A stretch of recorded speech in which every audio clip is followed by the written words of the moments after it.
बंधुगण नूतन वर्ष केबे भी आपण अतीतरे केते दुख कष्टर अछंती कौन सबु सफलता लाभ करिसेंती ताहा देखि न थाए बरम भविष्यतरे आपण आपणकर चेष्टा एवं परिश्रम द्वारा कौन प्राप्ति करिवे ताहा प्रदान करिबा पई आसी थाए। तेबे निश्चिंत भावरे आपण परिश्रम करंतु चेष्टा करंतु 100% सफलता आपण को प्राप्ति हेबा। नमस्कार बंधुगण आपण मानंकु आमर ही चैनल को स्वागत। आज रे भिडियोटी कुंभ राशि व्यक्तिविशेष मानक पाई बहुत ही अधिक खास एवं गुरुत्वपूर्ण अछि। आपण माने समस्त जानिछंती कि आज रे भिडियो रे आमे कुंभ राशि व्यक्तिविशेष मानक पाई वर्ष 2026 किपरि कटिबा सही विषय रे आलोचना करिबा। 2026 रा वार्षिक राशिफल माने वर्ष सारार राशिफल विषय रे जानिबा। एही वर्ष 2026 रे कुंभ राशि व्यक्तिविशेष मानक पाई कौन कौन सबु बड़ परिवर्तन आसीबा पई जाउअछि एही सबु विषय रे आमे विस्तार भावरे आलोचना करिबा। एहा पूर्वरु जदि आपणकर भी कुंभ राशि हुई थाए एवं आपण भी ईश्वर को सच्चा हृदय रे भक्ति करुथांती विश्वास करुथांती तेबे एही भिडियोटी को लाइक करी कमेंट बॉक्स रे जय शनिदेव जय माँ लक्ष्मी अवश्य लिखि दियंतु। तेबे सर्वप्रथमे मु आपण मानकु समस्त ग्रह मानकर स्थिति एवं गोचर विषय रे कहिबी एवं प्रत्येक ग्रह मानकर स्थिति को नहीं एही 2026 रे आपणकर भाग्य रे कौन कौन सब बड़ परिवर्तन आसीबा ताहा मध्य आमे जानिबा। केते आपणको शुभ फल प्राप्ति हेबा ना आपणको अशुभ फल प्राप्ति हेबा ताहा मध्य जानिबा एवं जहाँ भी किसी नेगेटिव अच्छी से सब को दूर करने पाई मु आपण मानकु उपाय मध्य बतेइबी। उपाय आमे भिडियो शेष रे जानिबा। सेथिपाई आपण मानकु गोटिए अनुरोध भिडियोटी को शेष पर्यंत निश्चय देखंतु। तेबे आपणकर जदि कुंभ राशि हुई थाए किंबा आपणकर कुंभ लग्न हुई थाए तेबे आपण माने एही भिडियोटी को देखि पारिबे। एही कार्यक्रम आपणकर जन्म राशि चंद्र राशि उपर आधारित। तेबे ही कार्यक्रमटी को आरंभ करबा पूर्वरु आपण माने समस्तଙ୍କୁ 2026 वर्षर हार्दिक शुभेच्छा एवं शुभकामना। एही 2026 वर्षटी आपण मानक पाई सुखमय व्यतीत हेउ मंगलकारक हेउ लाभदायक हेउ आपणकर जीवन रे सुख सौभाग्य ऐश्वर्य मान सम्मान सबकिछि प्राप्त हेउ। तेबे मन रखंतु एही 2026 वर्षटी सूर्यंकर वर्ष अटे।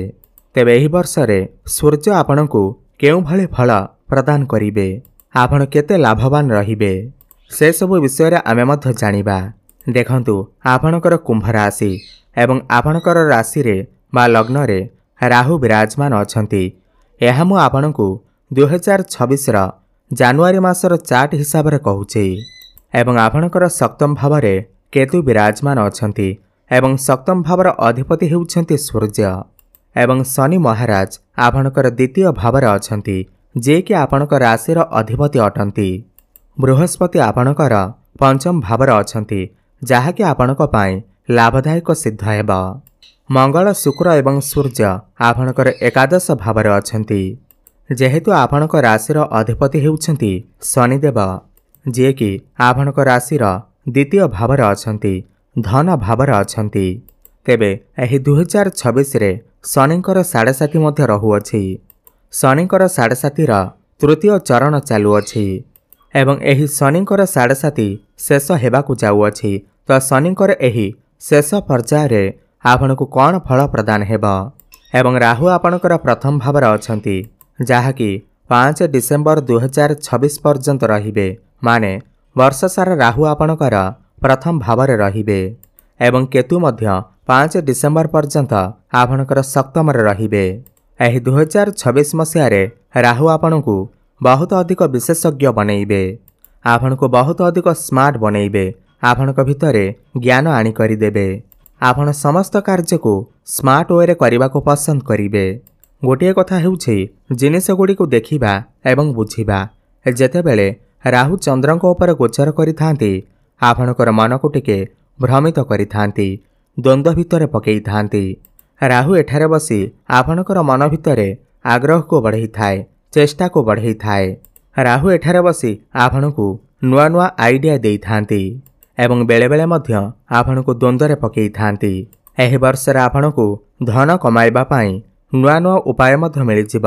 ଆପଣଙ୍କ ମନରେ ନୂଆ ନୂଆ ଯୋଜନା ଆସିବ, କିନ୍ତୁ ବେଳେବେଳେ ଦ୍ୱନ୍ଦ୍ୱ ମଧ୍ୟ ସୃଷ୍ଟି ହୋଇପାରେ। ଆପଣ ଭାବିବେ କି ଏହି କାମ କରିବି କି ନାହିଁ, ଏହି ପରିସ୍ଥିତି ଆସିପାରେ। ସେଥିପାଇଁ ଏହି ବର୍ଷରେ ଆପଣଙ୍କୁ ଯେଉଁଟା ଠିକ୍ ଲାଗୁଛି ଆପଣ ସେହି କାର୍ଯ୍ୟ କରନ୍ତୁ। ଆପଣଙ୍କ ମନକୁ ଯେଉଁ ବି ନୂଆ ନୂଆ ଆଇଡିଆ ଆସୁଛି, ନୂଆ ନୂଆ ଯୋଜନା ଆସୁଛି, ତାକୁ ତୁରନ୍ତ କାର୍ଯ୍ୟକାରୀ କରିବାକୁ ଚେଷ୍ଟା କରନ୍ତୁ। ଯେହେତୁ ସୂର୍ଯ୍ୟ ଆପଣଙ୍କର ସପ୍ତମ ଭାବର ଅଧିପତି, କେନ୍ଦ୍ରର ଅଧିପତି ଏବଂ ଏହି ବର୍ଷ ସୂର୍ଯ୍ୟଙ୍କର ବର୍ଷ ଅଟେ। ଯେହେତୁ ସପ୍ତମ ଭାବ ଆପଣଙ୍କର ବୈବାହିକ ଜୀବନର ଭାବ, ତେବେ ଏହି ବର୍ଷ ଯଦି ଆପଣ ଆପଣଙ୍କର ଜୀବନସାଥୀଙ୍କର କଥାକୁ ମାନିବେ, ଆପଣଙ୍କର ଜୀବନସାଥୀଙ୍କର ପରାମର୍ଶ ନେବେ, ତେବେ ଏହି ବର୍ଷଟି ଆପଣଙ୍କ ପାଇଁ ଉତ୍ତମ ସାବ୍ୟସ୍ତ ହେବ। ସମସ୍ତ କାର୍ଯ୍ୟରେ ସଫଳତା ପ୍ରାପ୍ତି ହେବ। ଏଠାରେ ଆଉ ଗୋଟିଏ ବଡ଼ କଥା କହି ରଖୁଛି ଯେ ବୃହସ୍ପତି ଆପଣଙ୍କର ପଞ୍ଚମ ଭାବରେ ଅଛନ୍ତି ଏବଂ ଆପଣଙ୍କର ଷଷ୍ଠ ଭାବରେ ପ୍ରବେଶ କରିବାକୁ ଯାଉଛନ୍ତି। 2026ର ଜୁନ୍ ମାସରେ ବୃହସ୍ପତି ଆପଣଙ୍କର ଷଷ୍ଠ ଭାବକୁ ଚଳନ କରିବେ। ତେବେ ଷଷ୍ଠ ଭାବରେ ବୃହସ୍ପତି ଆପଣଙ୍କୁ କେଉଁଭଳି ଫଳ ପ୍ରଦାନ କରିବେ? ତ ପ୍ରଥମେ ତ ବୃହସ୍ପତି ସେଠାରେ ଉଚ୍ଚ ଅବସ୍ଥାରେ ରହିବେ। ପୁରା 12 ବର୍ଷ ପରେ ବୃହସ୍ପତି ଆପଣଙ୍କର ଷଷ୍ଠ ଭାବରେ ଗୋଚର କରିବାକୁ ଯାଉଛନ୍ତି, ତାହା ପୁଣି ଉଚ୍ଚ ଅବସ୍ଥାରେ। ମୁଁ ଏଠାରେ ସମସ୍ତ କୁମ୍ଭ ରାଶିର ବ୍ୟକ୍ତିବିଶେଷମାନଙ୍କ କଥା କହୁନାହିଁ। ଯେଉଁ କୁମ୍ଭ ରାଶିର ବ୍ୟକ୍ତିବିଶେଷମାନେ କୌଣସି ଆଇନଗତ କାର୍ଯ୍ୟରେ ଫସି ରହିଥିଲେ, କୋର୍ଟ କଚେରୀ ମାମଲାରେ ଫସି ରହିଥିଲେ, କୌଣସି ଶତ୍ରୁ ଆପଣଙ୍କର କିଛି କ୍ଷତି କରିବାକୁ ଚେଷ୍ଟା କରୁଥିଲା, ସେମାନେ ଏହି 2026ର ଜୁନ୍ ମାସ ପରେ ସେହି ସମସ୍ତ କ୍ଷେତ୍ରରୁ ମୁକ୍ତି ପାଇବେ। ଏବଂ ଯେଉଁମାନେ ବି ଋଣ କରଜର ମାୟାଜାଲରେ ଫସି ରହିଥିଲେ, ଋଣ ଆଣିଥିଲେ କିନ୍ତୁ ସୁଝିବାରେ ସକ୍ଷମ ହୋଇପାରୁନଥିଲେ, ଏହି ଜୁନ୍ ମାସ ପରେ ଆପଣଙ୍କୁ ସମସ୍ତ ଋଣ କରଜରୁ ମୁକ୍ତି ମିଳିଯିବ। କିନ୍ତୁ ଜୁନ୍ ମାସ ପର୍ଯ୍ୟନ୍ତ ବୃହସ୍ପତି ଆପଣଙ୍କର ପଞ୍ଚମରେ ହିଁ ରହିବେ। ପଞ୍ଚମ ଭାବରେ ବୃହସ୍ପତିଙ୍କୁ ଅତ୍ୟନ୍ତ ଶ୍ରେଷ୍ଠ ମାନାଯାଇଥାଏ। ତ ଯେଉଁମାନେ ଶିକ୍ଷାର୍ଥୀ ଅଛନ୍ତି ସେମାନେ ସେମାନଙ୍କର ପାଠପଢ଼ାରେ ଅତ୍ୟନ୍ତ ଶୁଭଫଳ ପ୍ରାପ୍ତି କରିବେ, କିଛି ବଡ଼ କରିବାକୁ ଚେଷ୍ଟା କରିବେ। ଏହି ଜୁନ୍ ମାସ ଭିତରେ ଆପଣଙ୍କର ମନପସନ୍ଦର ସ୍ଥାନରେ ଆପଣଙ୍କର ଆଡମିସନ୍ ହୋଇପାରେ। ଆପଣ କୌଣସି ଉଚ୍ଚଶିକ୍ଷା କରିବା ପାଇଁ ବାହାରକୁ ଯାଇପାରନ୍ତି, କିମ୍ବା ଯଦି ଆପଣଙ୍କର କିଛି କମ୍ପିଟେଟିଭ୍ ଏକ୍ଜାମ୍ ଅଛି, ସରକାରୀ ପରୀକ୍ଷା ଅଛି, ତେବେ ସେଥିରେ ନିଶ୍ଚିନ୍ତ ଭାବରେ ଶୁଭଫଳ ପ୍ରାପ୍ତି ହେବ। ଯଦି ଆପଣ ଆପଣଙ୍କର ପାଠପଢ଼ାରେ କିଛି ବଡ଼ କରିବାକୁ ଚାହୁଁଛନ୍ତି, ବଡ଼ ପ୍ଲାନିଂ କରିବାକୁ ଚାହୁଁଛନ୍ତି, ତାହେଲେ ଜୁନ୍ ମାସ ପୂର୍ବରୁ କରନ୍ତୁ, ଅତ୍ୟନ୍ତ ଶୁଭଫଳ ପ୍ରାପ୍ତି ହେବ। ଏବଂ ଖାସ୍ କରି ମାର୍ଚ୍ଚ ମାସଠାରୁ ନେଇକରି ଜୁନ୍ ମାସ ଭିତରେ ଆପଣଙ୍କ ପାଠପଢ଼ାରେ ନିଶ୍ଚିନ୍ତ ବଡ଼ ସଫଳତା ପ୍ରାପ୍ତି ହେବ। ସମସ୍ତ ପରୀକ୍ଷାରେ ସଫଳତା ପ୍ରାପ୍ତି ହେବ। ଯେତେବେଳେ ସୂର୍ଯ୍ୟ ଆପଣଙ୍କର ତୃତୀୟ ଭାବକୁ ଚଳନ କରିବେ, ତେବେ ଆପଣଙ୍କ ଭିତରେ ସାହସ ପରାକ୍ରମ ବଢ଼ିବ। ଆଉ ଗୋଟିଏ କଥା, ଏପ୍ରିଲର ମଧ୍ୟଭାଗଠାରୁ ନେଇକରି ସେପ୍ଟେମ୍ବର ମାସ ଭିତରେ ଯଦି ଆପଣଙ୍କର କିଛି ଇଣ୍ଟରଭ୍ୟୁ ଅଛି, ତେବେ ସେଥିରେ ନିଶ୍ଚିନ୍ତ ଭାବରେ ଆପଣ ଉତ୍ତୀର୍ଣ୍ଣ କରିବେ।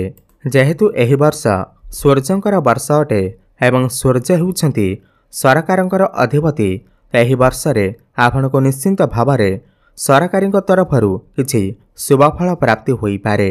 ଏହା ସହିତ ବୃହସ୍ପତି ବର୍ଷ ଆରମ୍ଭରୁ ଆପଣଙ୍କର ପଞ୍ଚମରେ ତ୍ରିକୋଣରେ ଚଳନ କରୁଥିବାରୁ ଯେଉଁ ପିଲାମାନଙ୍କର ବିବାହ ବୟସ ହୋଇଯାଇଛି, ସେମାନଙ୍କ ଘରକୁ ଏହି ଜୁନ୍ ମାସ ଭିତରେ ବିବାହ ପ୍ରସ୍ତାବମାନ ଆସିପାରେ। କିନ୍ତୁ ସୂର୍ଯ୍ୟ ଏହି ବର୍ଷର ଅଧିପତି ହୋଇଥିବାରୁ ଏହି ବର୍ଷ ଆପଣଙ୍କ ଘରକୁ ବିବାହ ପ୍ରସ୍ତାବ ତ ଆସିବ ଏବଂ ବିବାହ ମଧ୍ୟ ଫାଇନାଲ ହୋଇଯିବ ଏବଂ ପ୍ରେମ ଜୀବନରେ ମଧ୍ୟ ଆପଣଙ୍କୁ ସଫଳତା ପ୍ରାପ୍ତି ହେବ।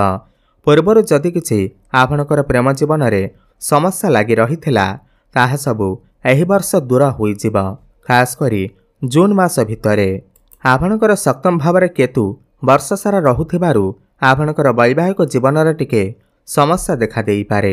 କାହିଁକି ନା କେତୁ ହେଉଛନ୍ତି ଆପଣଙ୍କ ପାଇଁ ଯେତେ ଭଲ ହେଲେ ମଧ୍ୟ ଆପଣଙ୍କ ଭିତରେ କିଛି ନା କିଛି ଅସନ୍ତୁଷ୍ଟି ଦେଖାଦେବ।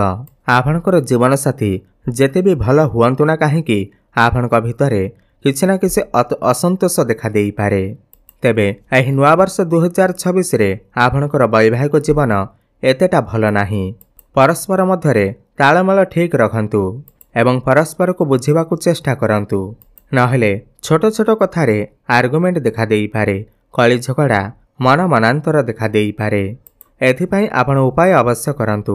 उपाय आमे वीडियो शेष रे जानिबा। प्रेम जीवन विषय जदि आमे कथा हेबा, जेहेतु बृहस्पति आपणकर पंचम अछंती जून मास पर्यंत, जानुआरी मासरू जून 2 तारिख पर्यंत आपणकर प्रेम संपर्क बहुत ही अधिक भल रहिबा। आपणकर जे भी पार्टनर अछंती तांका भितरे दायित्व बढ़िबा, तांका भितरे आपणक प्रति भल पाइबा बढ़िबा, रमण सुख आपणको प्राप्ति हेबा। किंतु जून मास परे आपणक भितरे किछि ना किछि मन मनांतर देखा देई पारे। जो माने सिंगल अछंती सेमानकु जानुआरी रु नै करी जून मास भितरे नूतन पार्टनर मिली पारे। एही वर्ष आपणकर नूतन संपर्क मध्य जोड़ी होई जिबा। आपणकर भल पाइबा विवाहर रूप मध्य नै पारे। जेहेतु आपणकर लग्न रे राहु विराजमान अछंती, तेबे आपणकर जितखोर प्रकृति एवं संदेह मनोभाव को आपण दूर करंतु, ताहले जाय आपणकर प्रेम जीवन बहुत ही भल चलिबा। जुलाई मासरू सेप्टेम्बर मास भितरे आपणकर प्रेम जीवन रे भूल बुझामणा सृष्टि होई पारे, मन मनांतर देखा देई पारे। एथिप्रति आपण उपाय अवश्य करिवे। एबे कथा हेबा सबुठार गुरुत्वपूर्ण विषय वस्तु, जहाँकि आपणकर भाग्य, क्यारियर एवं व्यापार वाणिज्य किपरि रहिबा। मु एठारे समस्त कुंभ राशिर व्यक्तिविशेष मानकु गोटे कथा कहिबाकु चाहिबी। आमे बेले बेले बहुत अधिक परिश्रम करिथाउ, किंतु आपणकु सफलता मिली पारि न थाए, काहेकि ना भाग्यर साथ मिली पारि न थाए। खाली परिश्रम कले जाई आपणकु सफलता मिलिबा ताहा ठीक नुहे। कोउठी ना कोउठी भाग्यर साथ मिलिबा निहाती दरकार होई थाए। सेथिपई आपणकर जीवन रे भाग्य को देखिबा बहुत अधिक गुरुत्वपूर्ण होई थाए। बेले बेले मनुष्य बहुत अधिक परिश्रम करी करी करी करी तार जीवन चली जाई थाए, किंतु ताकु सफलता मिली पारि न थाए, काहेकि ना तांकर भाग्य तांकर साथ देई न थाए। तांकर जन्म कुंडली रे तांकर नवम भाव भाग्य भाव दुर्बल होई थाए। तेबे समस्त को भाग्य उपर भरोसा रखिबा निहाती आवश्यक होई थाए। समस्त को परिश्रम तो करबा उचित, किंतु भाग्यर साथ मिलिबा निहाती आवश्यक होई थाए। तेबे जन्म कुंडलीर नवम भावरू भाग्य भाव को आलोचना करा जाई थाए। जेहेतु आपणकर कुंभ राशि पाई आपणकर भाग्य भावर अधिपति शुक्र अटंती, एवं शुक्र आपणकर एकादश भाव रे विराजमान अछंती, एवं समस्त ग्रह मानक भितरे बृहस्पति को भाग्यर कारक ग्रह माना जाई थाए। देखंतु एही वर्ष आपणकर भाग्य 70 रु 80% भल अछि। जेहेतु बृहस्पतिकर दृष्टि आपणकर भाग्य भाव एवं कर्म भाव उपरे पड़ुअछि, एही वर्ष आपणकर भाग्य भल अछि एवं क्यारियर क्षेत्र रे बहुत अधिक उन्नति करिवे। जून मास परे एही वर्ष आपण आपणकर क्यारियर रे किछि ना किछि बड़ परिवर्तन करि पारंती, किमा जदि आपण पूर्वरु चाकरी करथिले एही वर्ष आपणकर प्रमोशन जोग बनिबा, स्थानांतरण होई पारे।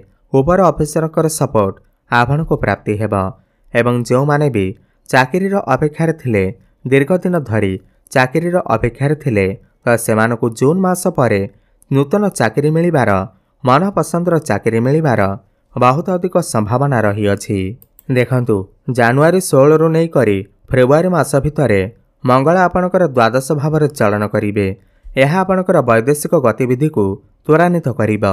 विदेश रे रही जो माने किछि भी कार्य करूछंती सेमानकु शुभफल प्राप्ति हेबा। इम्पोर्ट एक्सपोर्ट रो काम रे, कंस्ट्रक्शन काम रे, आईटी सेक्टर रे, टेक्निकल फील्ड रे आपणकु सफलता प्राप्ति हेबा। एही समय आपणकु कोनोसी एमएनसी कंपनी रो जॉब ऑफर मध्य आसी पारे। एवं फेब्रुआरी मास ठारू एप्रिल 3 तारिख पर्यंत मंगल आपणकर लग्न रे रहिबे। एही समय कर्म क्षेत्र रे आपणकर काहा सहित आर्गुमेंट होई पारे। ऊपर ऑफिसरक सहित आपणकर आर्गुमेंट होई पारे। आपणक भितरे क्रोध बढ़ी पारे। सेतिपई आपण एही समय रे आपणकर क्रोध उपर नियंत्रण रक्षा करंतु। एवं एप्रिल 3 तारिख ठारू जून मास पर्यंत मंगल आपणकर द्वितीय भाव धन भाव रे चलन करिवे। तो समस्त कुंभ राशिर व्यक्तिविशेष मानक पाई एही समय सर्वश्रेष्ठ रहिबा। सेमानकर क्यारियर पाई अति उत्तम साब्यस्त हेबा। एही समय मध्यरे नूतन चाकरी पदोन्नति बड़ सफलता प्राप्ति हेबा। एही समय आपणकु परिश्रमर उचित फल प्राप्ति हेबा। अटिक रहितबा समस्त कार्य पुणी थरे चालू हेबा। जून मास पर्यंत बृहस्पतिंकर दृष्टि भाग्य भाव उपरको रहुथिबारु भाग्य आपणकर साथ देबा। ଏହି ସମୟରେ ଆପଣ କୌଣସି ଦୂର ସ୍ଥାନକୁ କିମ୍ବା କୌଣସି ଧାର୍ମିକ ସ୍ଥାନକୁ ଯାତ୍ରା ମଧ୍ୟ କରିପାରନ୍ତି। ଆପଣ କିଛି ବଡ଼ କାମର ଆରମ୍ଭ କରିପାରନ୍ତି, ବଡ଼ ଇନଭେଷ୍ଟମେଣ୍ଟ କରିପାରନ୍ତି ଏବଂ ଜୁନ୍ ମାସ ଭିତରେ ଆପଣଙ୍କର ଘରେ କୌଣସି ଶୁଭ ମାଙ୍ଗଳିକ କାର୍ଯ୍ୟ ମଧ୍ୟ ହୋଇପାରେ। ଯେହେତୁ ଏହି ବର୍ଷ ସୂର୍ଯ୍ୟଙ୍କର ବର୍ଷ ଅଟେ ଏବଂ ସୂର୍ଯ୍ୟ ଆପଣଙ୍କ ରାଶି ପାଇଁ ସପ୍ତମ ଭାବ ମାନେ ବ୍ୟାପାର ବାଣିଜ୍ୟ ଭାବର ଅଧିପତି ଅଟନ୍ତି, ଏହି ବର୍ଷ ଆପଣଙ୍କର ବ୍ୟାପାର ବାଣିଜ୍ୟ ବହୁତ ହିଁ ଅଧିକ ଭଲ ରହିବ। ଆପଣ ଏହି ବର୍ଷ କିଛି ନୂତନ ବ୍ୟାପାର ବାଣିଜ୍ୟ ମଧ୍ୟ ଆରମ୍ଭ କରିପାରନ୍ତି। ଆପଣଙ୍କ ଭିତରେ କ୍ରିଏଟିଭ୍ ଆଇଡ଼ିଆ ଆସିବ, ଆପଣଙ୍କର କଷ୍ଟମର ବଢ଼ିବେ। ଏହି ବର୍ଷ ଆପଣଙ୍କର ଡେଲି ଇନକମ୍ ମଧ୍ୟ ବଢ଼ିବ, ଫାଇନାନ୍ସିଆଲ ଗ୍ରୋଥ୍ ହେବ। ଶନି ଦ୍ୱିତୀୟରେ ଥିବାରୁ ଆପଣଙ୍କର ଯାହା ବି ଆର୍ଥିକ ସମସ୍ୟା ରହୁଥିଲା ତାହା ସବୁ ଦୂର ହେବ, ବ୍ୟାଙ୍କ ବାଲାନ୍ସ ବଢ଼ିବ। ଆପଣଙ୍କର ସ୍ୱାସ୍ଥ୍ୟ ବିଷୟରେ ଯଦି ଆମେ କଥା ହେବା, ଏହି ବର୍ଷ ଆପଣଙ୍କର ଏତେ ବଡ଼ ସ୍ୱାସ୍ଥ୍ୟଗତ ସମସ୍ୟା ନାହିଁ। ଯେହେତୁ ଶନି ଆପଣଙ୍କର ଦ୍ୱିତୀୟରେ ଅଛନ୍ତି, ଏମିତି ଛୋଟ ମୋଟ ସମସ୍ୟା ଦେଖାଦେଇପାରେ। ସଂକ୍ରମଣ ଜନିତ ଥଣ୍ଡା କାଶ କଫ ଭଳି ସମସ୍ୟା ଦେଖାଦେଇପାରେ। ଶନି ଯେହେତୁ ଦ୍ୱିତୀୟରେ ଅଛନ୍ତି, ଆପଣଙ୍କର ଗଳାରେ କିଛି ସଂକ୍ରମଣ ଦେଖାଦେଇପାରେ, ପାଟିରେ କିମ୍ବା ଦାନ୍ତରେ କିଛି ସମସ୍ୟା ଦେଖାଦେଇପାରେ।